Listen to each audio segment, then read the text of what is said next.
Okay, folks, let me clue you into a reality moment here. Over the past couple of days, I have seen indications and have posted on our Sound the Alarm Brigade Facebook group that there are some financial institutions and banks that are considering doing Sharia compliance for some of their real estate loans and things. Now, what this means is if they're Sharia compliant, they would give loans to Muslims at zero interest, because Sharia law does not allow Muslims to pay interest.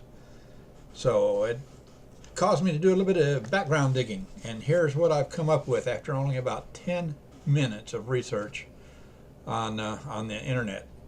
Back on October 11th, 2014, USA Today printed that Goldman Sachs and HSBC were providing some Sharia compliant loans here in the United States. On May 16th, the year 2016, a couple of years ago, Planet Money website did a whole article bragging about this bank in Michigan called University Bank. All of their loans are Sharia compliant to Muslims. On December 16th, 2016, CNN reported that all J.P. Morgan financial institutions participated in some form of real estate loans that are Sharia compliant. On May the 9th, 2018, ABC News reported that 25% of U.S. banks have some form of real estate loans that are Sharia compliant.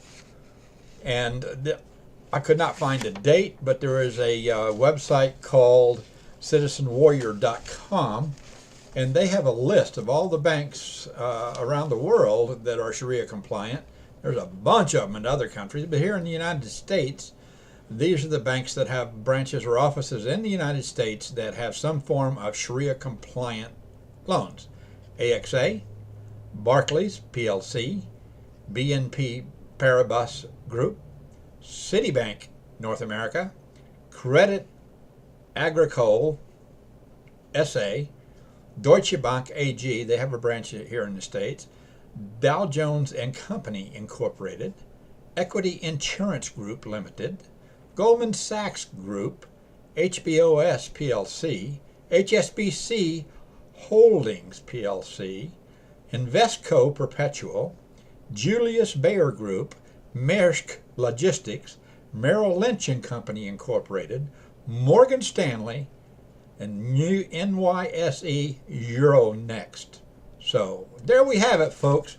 Over the past 4 or 5 years, the Sharia law has been put in the back door through our banking system, and a lot of banks already here in the country.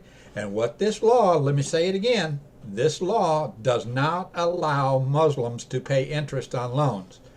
Therefore, these banks that are offering these Sharia compliant loans to Muslims for whatever reason, in order to make up for the loss of profit they are not making on the Muslim loans, what do you think they're doing to our interest rates if we take a loan from one of these organizations? Okay, folks, it is time to stop this nonsense. Such discrimination against U.S. citizens and non-Muslims in the United States must stop. Sound the alarm. Help us get this conversation started all across the country, because you know our politicians will not do anything until they are forced to. The only power we have to force them to do it without picking up arms is to get a conversation going so loud and so broadly spread around that they have to take a look at it. They have to tackle the hard problems. Our politicians are a bunch of gutless wonders, and if we don't force them to face this situation, we're going down. Our grandchildren are doomed. Get on board with us. Sign up with STAB, Sound the Alarm Brigade. The link is posted with this video post. Thank you.